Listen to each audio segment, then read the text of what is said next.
안녕하십니까. 박동순 TV의 박동순입니다. 에, 지금은 2019년 12월 26일입니다. 오늘은 풍랑을 만난 한국 외교라는 제목으로 말씀드리려고 합니다. 문재인 대통령은 2019년 12월 23일 이틀 전이죠. 23일에는 시진핑 중국 국가주석과 그리고 24일에는 알베 일본 총리와 정상회담을 가졌습니다. 시진핑과의 정상회담에 관하여는 지난번 영상에서 말씀을 드렸습니다. 문재인 대통령은 시진핑에게 4대의 예를 다하였지만 정작 꼭 해야 할 말은 한마디도 하지 못했습니다. 문재인 대통령이 얼마나 시진핑을 옛 중국의 황제처럼 대하였는가 하는 것은 그가 2년 전인 2017년 12월 시진핑과의 정상회담에서 발언한 것을 보면 알 수 있습니다. 문재인은 이렇게 말했습니다. 저는 지금까지의 만남을 통해 시진핑과의 만남이겠죠.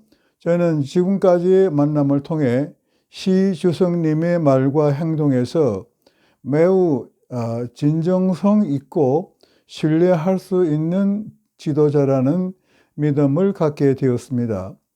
양국이 최근 일시적으로 어려움을 겪었으나 오히려 역지사지할 수 있는 기회가 됨으로써 그간의 틈을 메워 더 큰 산을 쌓아 나가기 위한 나름대로의 큰 의미가 있는 시간이라고 생각됩니다. 이 이상 더 아첨하는 말을 할 수가 없을 것입니다. 완전히 굴욕 외교입니다. 세계 8대 경제 강국의 대통령이 왜 이렇게 중국에 대하여 벌벌 떠는지는 이해할 수 없는 일입니다. 중국에 대한 태도와는 달리 문재인 대통령은 12월 24일 아베 일본 총리와의 정상회담에서는 다소 여유 있는 모습을 보여주었습니다. 한중 정상회담 때와 같이 문재인 대통령은 회담과는 직접 관련이 없는 말을 늘어놓았습니다. 문재인은 이렇게 말했습니다. 일본과 한국은 역사적 문화적으로 가장 가까운 이웃이자 교육과 인적 교류에 있어서도 더욱 중요한 매우 큰 동반자입니다. 문재인의 이러한 발언은 사실과는 다른 말입니다. 문재인은 가장 가까운 나라에 대하여 국제법을 어기고 징용 문제와 관련해서 말씀입니다. 또 반일, 또 일본 물품의 불매 운동을 선동했습니다.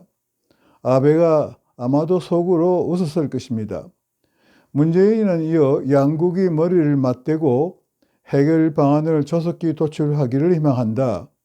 한일 정상의 만남 자체가 한일 양국 국민과 국제사회의 많은 관심을 받았다.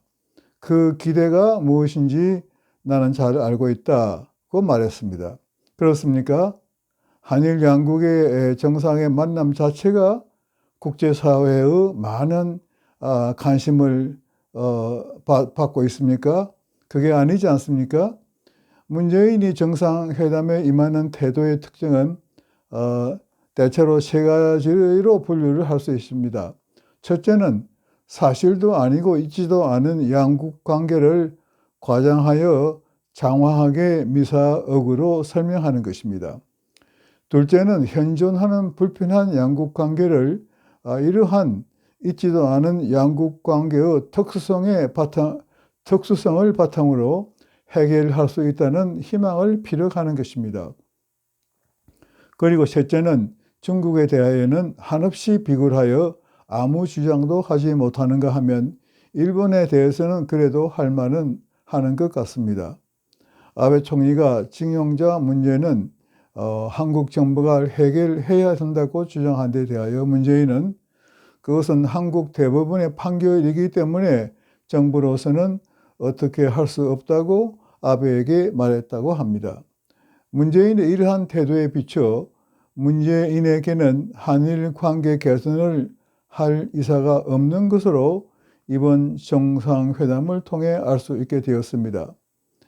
문재인은 한일 정상 간의 회담 자체가 상당한 진전이라고 말하면서 양국이 머리를 맞대고 지혜로운 해결 방안을 조속히 도출하기를 희망한다고 말했지만, 아베 총리가 주장한 대로 한국이 징용 문제에 대하여 자체적으로 해결하지 않으면 현안의 한일 문제는 해결될 가능성이 전혀 없다고 저는 생각합니다.